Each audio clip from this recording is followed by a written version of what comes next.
Halo semuanya, perkenalkan nama saya Siti Khadijah. Saat ini saya semester 6 dengan jurusan bimbingan konseling. Saya akan menjelaskan diri saya dengan analisis SWOT. Yang pertama adalah stretch.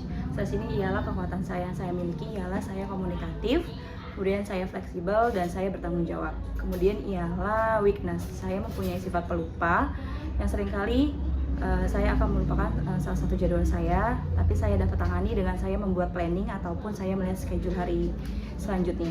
Kemudian ialah ada opportunity, jadi saya mengikuti kegiatan ini ialah untuk interaksi dengan lainnya, kemudian untuk menambah wawasan, terus untuk menambah upgrade skill yang saya miliki.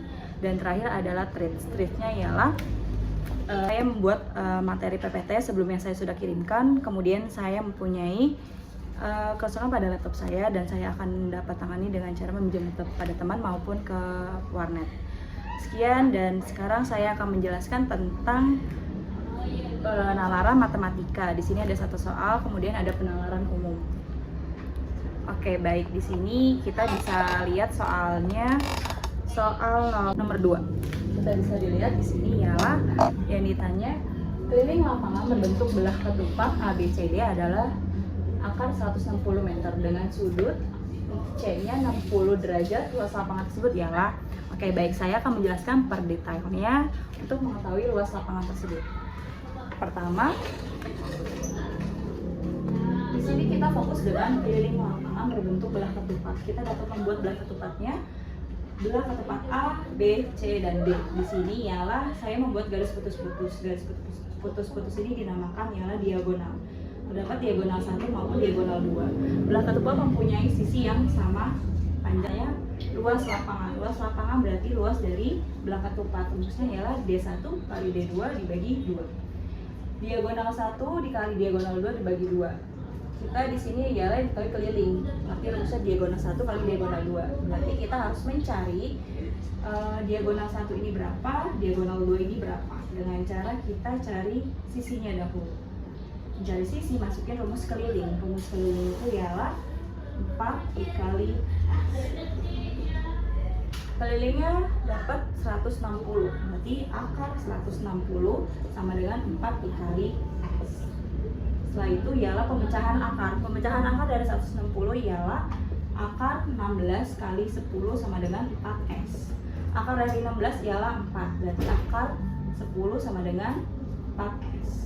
Berarti sisinya 4-nya dapat dicoret, sisinya ialah 10. Sini 10, sini akar 10, sini akar 10, ini akar 10. Sisinya sudah diketahui, tinggal kita cari ialah diagonal 1 dan diagonal 2-nya. Caranya kita fokus ke sini. Di sini diketahui C ialah 60 derajat. Kita tulis 60 derajat. C ini membelah 2 dari diagonal, berarti masing-masing 30 derajat, 30 derajat. Kita buat segitiga baru di sini adalah ukuran 30 derajat. 30 derajat ini ialah kita dapat mencari rumus cos 30. Di sini setengah diagonal 1, sini diagonal 2.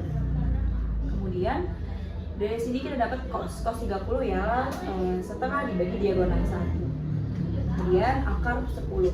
Cos dari 30 adalah akar 3 per 2 sama dengan 1 per diagonal 1 per 2 akar 10. Dari sini kita dapat kali silang 3 kali 2 akar 10.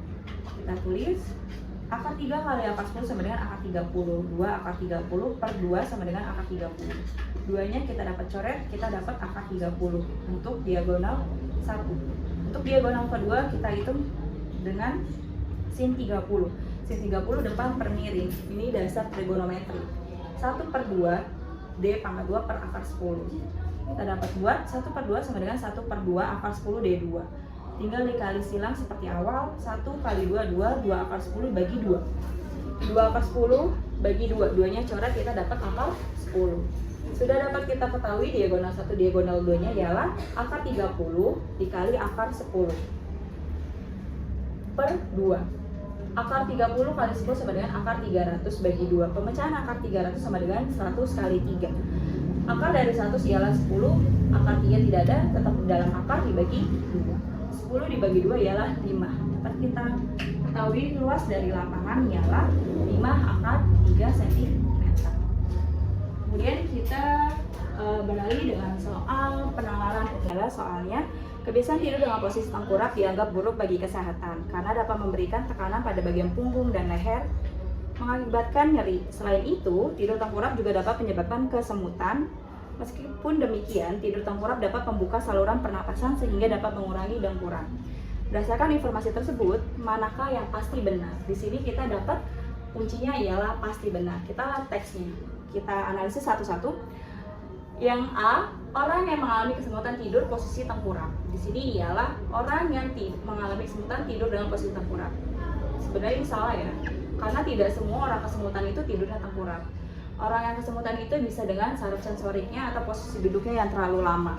Kesemutan akibat tidur tengkurap dapat menyebabkan tidur menjadi tidak nyenyak. Tidur tidak nyenyak, banyak yang menyebabkan tidur tidak nyenyak. Salah satunya bisa stres, banyak pikiran, dan lain-lain. Tidak selalu kesemutan, berarti yang B juga bukan ya. Next, lanjut yang ketiga, orang yang memiliki gangguan pernapasan tidur karena tidur tengkurap. Yang benar ialah tidur tengkurap membuka saluran pernapasan. Berarti yang C juga kurang tepat. Dan yang nyeri punggung dan leher oleh orang yang mendengkur. Sebenarnya posisi nyeri punggung dan leher ini tidak disebabkan oleh posisi yang tengkurap, tidak selalu. Dan yang terakhir adalah dengkuran sebagian orang yang tidur tengkurap berkurang. Ya, di sini ialah paling tepat yang E. Karena dengan tidur tengkurap membuka saluran pernapasan. Dengan itu dengkuran sebagian orang yang tidur tengkurap akan berkurang. Oke, baik, cukup demikian yang dapat saya jelaskan tentang penerapan matematika dan penerapan